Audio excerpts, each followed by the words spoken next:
terakhir, bimbingan orang tua. Nah teman-teman, sebelum kita mulai, mari kita bersatu di dalam doa. Yuk teman-teman, kita satukan hati kita mau bersatu di dalam doa. Tuhan, terima kasih Tuhan untuk hari ini Tuhan. Sebentar Tuhan, kami mau memulai ibadah kami Tuhan. Kau yang pimpin ibadah kami ya Tuhan. Biar hari ini Tuhan kami bisa semangat Tuhan, kami bisa antusias Tuhan untuk memuji dan menyembah-Mu ya Tuhan. Terima kasih Tuhan, di dalam nama Tuhan Yesus, haleluya, amin.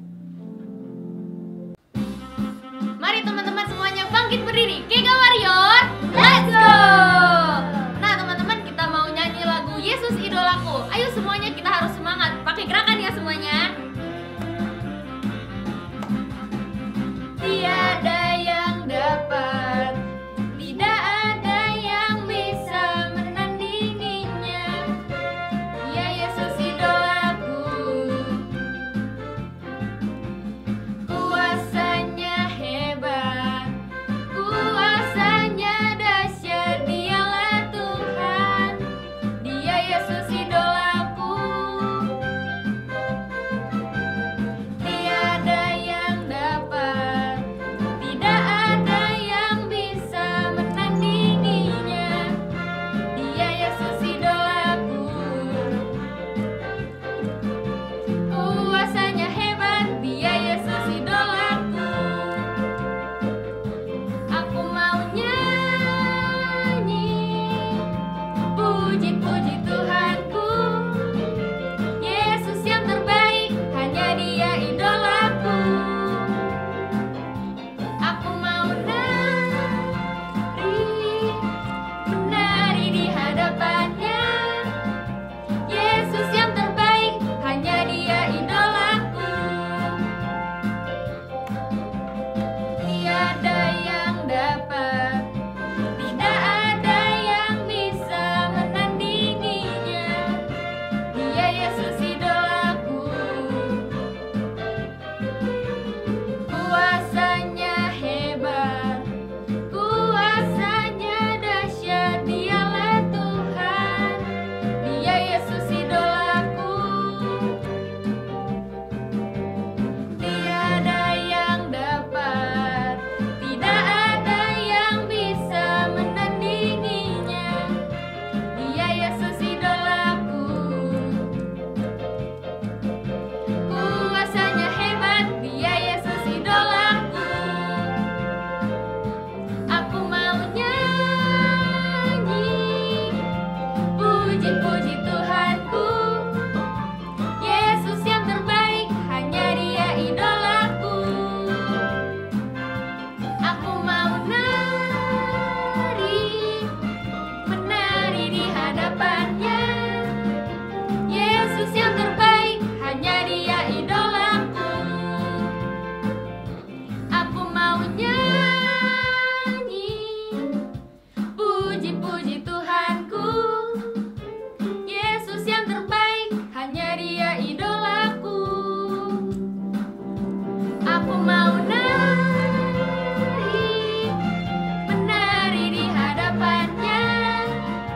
Yesus yang terbaik, hanya Dia idolaku. Yesus yang terbaik, hanya Dia idolaku. Yesus yang terbaik, hanya Dia idolaku.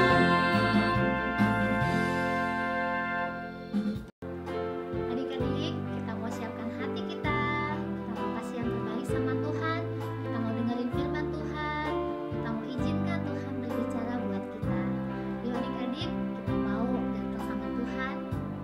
Kita mau katakan, Bapakku datang padamu. Bapakku datang padamu. Naikkan ucapan syukur atas kasih anugerah-Mu yang indah setiap hari. Bapakku datang padamu. Bapakku datang padamu. Naikkan ucapan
Halo adik-adik, selamat hari Minggu. Kita kembali bertemu untuk beribadah bersama-sama.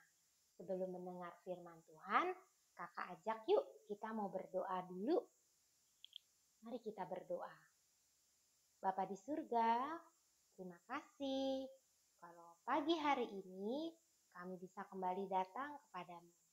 Terima kasih ya Tuhan, biar Engkau yang pimpin kami untuk mengerti firman-Mu dan supaya kami boleh taat kepada firman-Mu.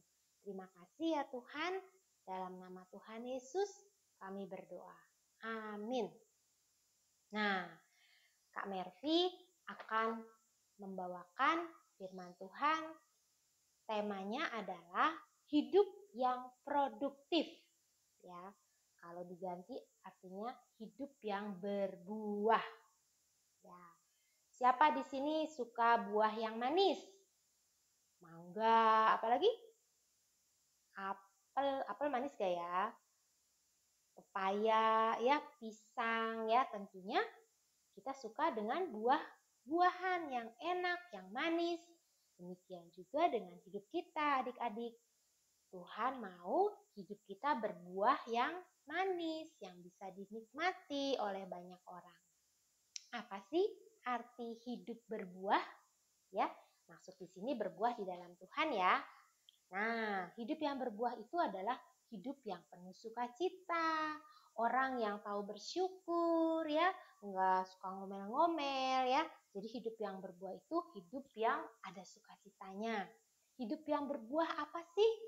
Hidup yang membawa kesukaan buat Tuhan dan sesama, ya, buat orang lain. Jadi kalau ada kita, orang seneng gitu, karena kita selalu sukacita, suka menghibur. Nah, itu hidup yang berbuah. Hidup yang berbuah apalagi artinya hidup yang berhasil, ya, berhasil dengan apa yang dikerjakan. Siapa di sini adik-adik yang mau hidupnya berbuah? Yang seperti tadi, ada sukacita, ya. Hidupnya apalagi membawa kesukaan bagi Tuhan dan sesama dan hidupnya berhasil. Ya.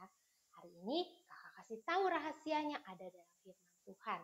Kalau kita mau lihat hidup yang berbuah itu ada di siapa sih? Tuhan Yesus, ya. Ada di siapa lagi? Di Paulus dan nabi-nabi di dalam Alkitab, ya.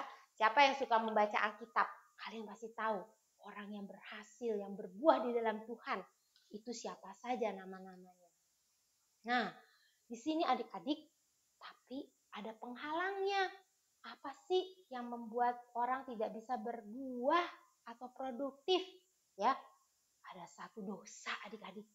Dosa ini kita akan temukan di dalam Kisah Matius 25 ayat 19 sampai 27. Ya, di situ diceritakan tentang ada 3 orang hamba, ya. Tuannya mau pergi keluar, mungkin ke luar negeri dan waktunya cukup lama. Nah, dia tinggalin 3 hamba. Yang pertama, hambanya dikasih 5 talenta. Kasih harta 5 talenta. Yang kedua dikasih 2. Yang ketiga dikasih 1 talenta.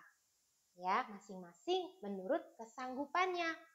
Ya, jadi tuannya tahu yang satu sanggupnya mengembangkan 5, yang satu mengembangkan 2, yang satu mengembangkan 1. Nah, setelah beberapa lama tuannya balik. Tuannya meminta pertanggungjawaban, ya. Tuannya menanyakan hasil.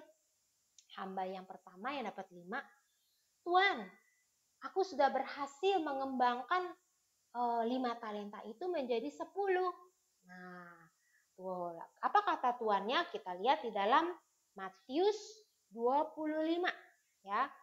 Tuannya bilang apa ya? Maka kata tuannya kepada Matius 25 ayat yang 21. Kita ketemu, ya. Maka kata tuannya itu kepadanya, baik sekali perbuatanmu itu, hai hambaku yang baik dan setia. Engkau telah setia dalam perkara kecil, aku akan memberikan kepadamu tanggung jawab dalam perkara yang besar. Tuannya memuji dia. Hamba yang kedua datang lagi, Tuan, aku juga berhasil mengembangkan jadi 2 tambah 2 berapa? 4. Tuannya juga bilang, Wah, baik sekali ayat 23. Hambaku yang baik dan setia, engkau telah setia memikul tanggung jawab dalam perkara kecil, aku akan memberi kau tanggung jawab perkara yang besar. Masuklah dan turutlah dalam kebahagiaan Tuhan. Tapi yang ketiga, dia bilang begini sama Tuhan.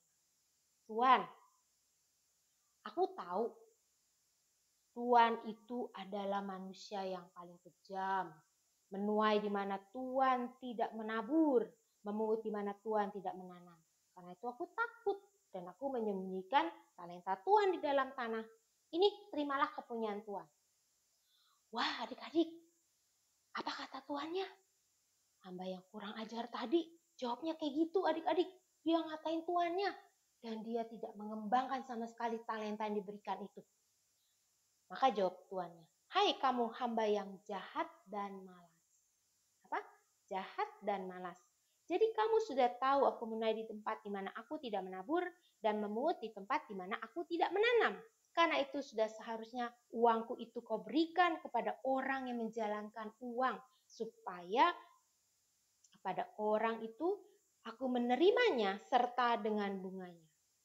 Nah, adik-adik, dan ayat 30 akhirnya hamba yang tidak berguna itu dicampakkan dalam kegelapan yang paling gelap.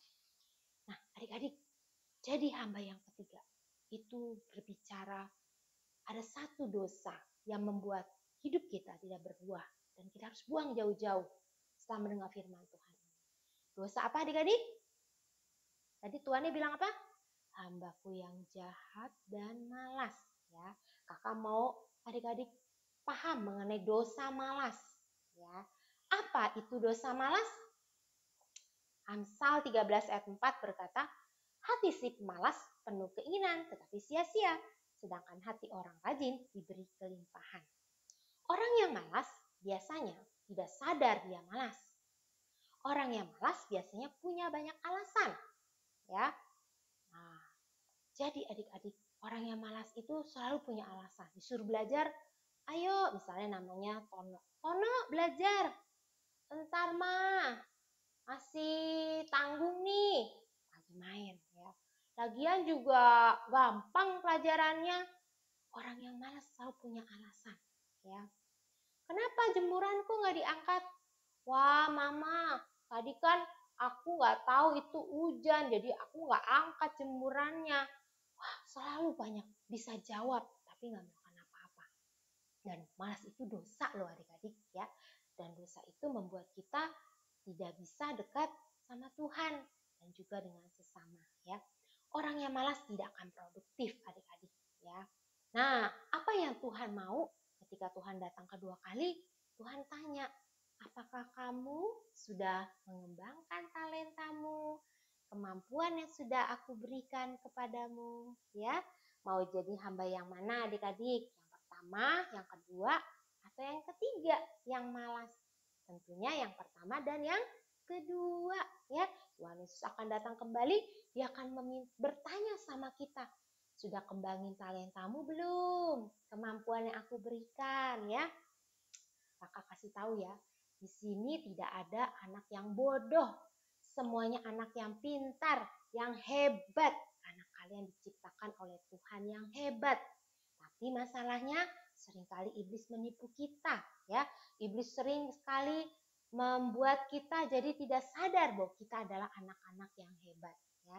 Sudah bersyukur belum atas orang tua atau siapapun yang merawat kalian? Itu adalah pemeliharaan Tuhan. Sudah bersyukur belum masih bisa sekolah sampai hari ini? Karena Tuhan lagi siapin kamu menjadi anak yang hebat, anak yang hidupnya berbuah ya. Bagaimana adik-adik? Sudah bersyukur belum punya kemampuan bisa berhitung atau bahasa, apapun kemampuanmu ya. Kalian harus kembangin. Nah, sudah bersyukur belum dengan waktu yang Tuhan berikan? Nah, bagaimana supaya kita menjadi hamba yang setia? Yang pertama, Kolose 3 ayat 23 menjadi ayat hafalan kita hari ini. Ayo kita baca sama-sama. Kolose 3 ayat 23. Apapun juga yang kamu perbuat, perbuatlah dengan segenap hatimu, seperti untuk Tuhan dan bukan bukan untuk manusia. Sekali lagi, apapun juga yang kamu perbuat, perbuatlah dengan segenap hatimu seperti untuk Tuhan dan bukan untuk manusia. Nah, adik-adik, jadi kalau belajar jangan sambil main game, ya. Jangan sambil lihat sosmed, itu namanya nggak sungguh-sungguh, nggak fokus, ya. Kalau belajar, buat tugas. Jangan bentar-bentar nyemil, bentar-bentar lihat HP, ya. Hati-hati loh adik-adik. Hari-hari ini banyak anak-anak yang terikat sama HP. Sepertinya HP itu nempel dan mempengaruhi cara berpikirnya, ya. Jadi adik-adik harus waspada. Tanya papa mama kalau ada yang meragukan ada di konten-konten yang ada di HP, ya. Jadi fokus waktu belajar. Apa sih artinya perbuatlah dengan segenap hatimu? Artinya kalian harus punya target. Cita-cita kamu apa? Udah tahu belum? Kalian harus sudah punya cita-cita sejak sekarang. Kakak, saya mau jadi pilot misalnya. Berarti giginya nggak boleh bolong, ya. Makannya nggak boleh manis-manis mulu, badannya harus sehat. Kakak, saya ingin jadi dokter. Berarti mulai sekarang harus mulai belajar perhatikan orang lain yang sakit, yang susah. Dokter itu harus baik hati. Kakak, saya mau jadi pengusaha. Nah, mulai hari ini belajar gunakan waktu dengan baik. Bangun lebih pagi, ya. Menggunakan uang nggak sembarangan, habis-habisin dikasih uang jajan, ya. Pengusaha harus bisa menguasai diri, nggak belanja apa yang diinginkan. Kita hanya beli yang kita butuhkan, ya.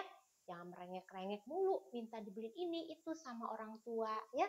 Kita harus belajar mengatur uang waktu dengan baik.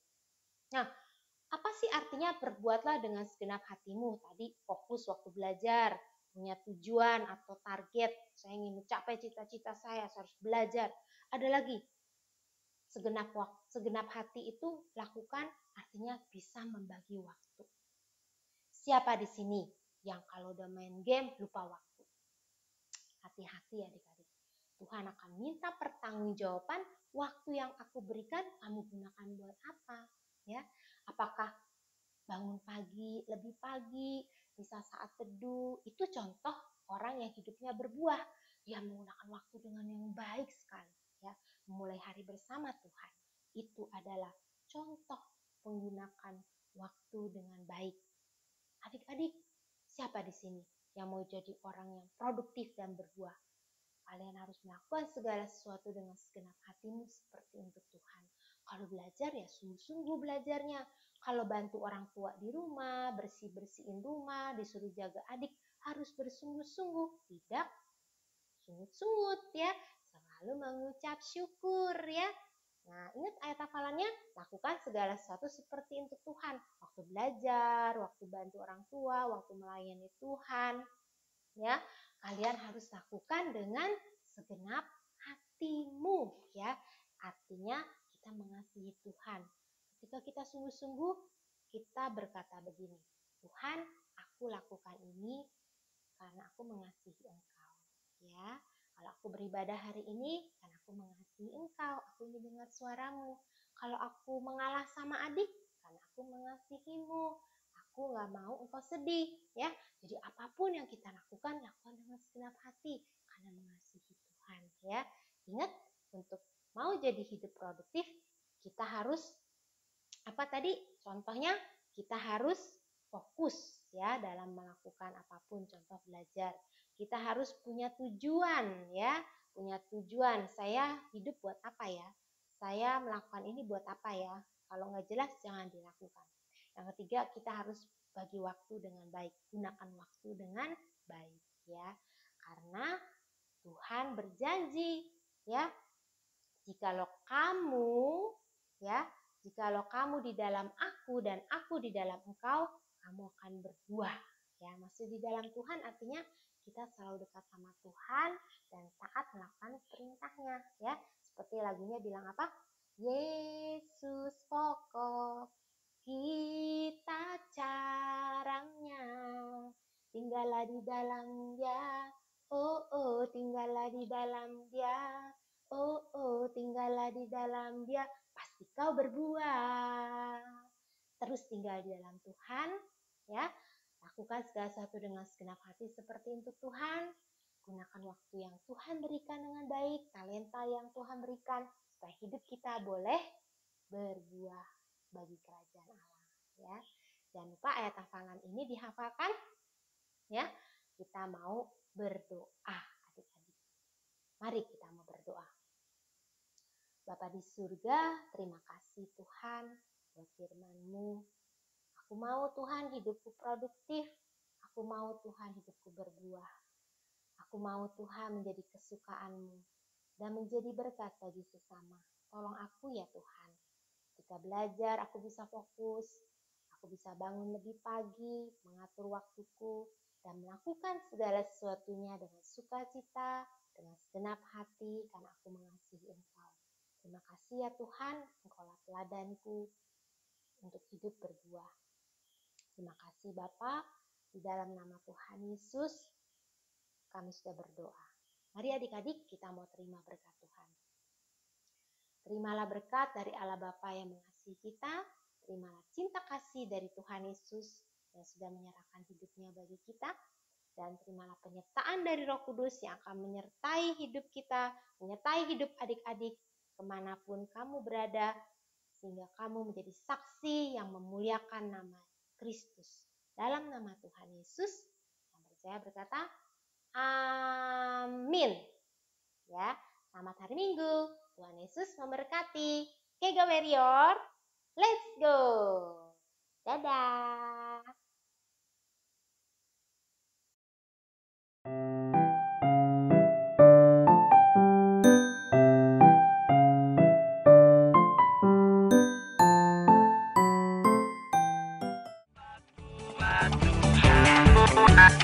Tuhan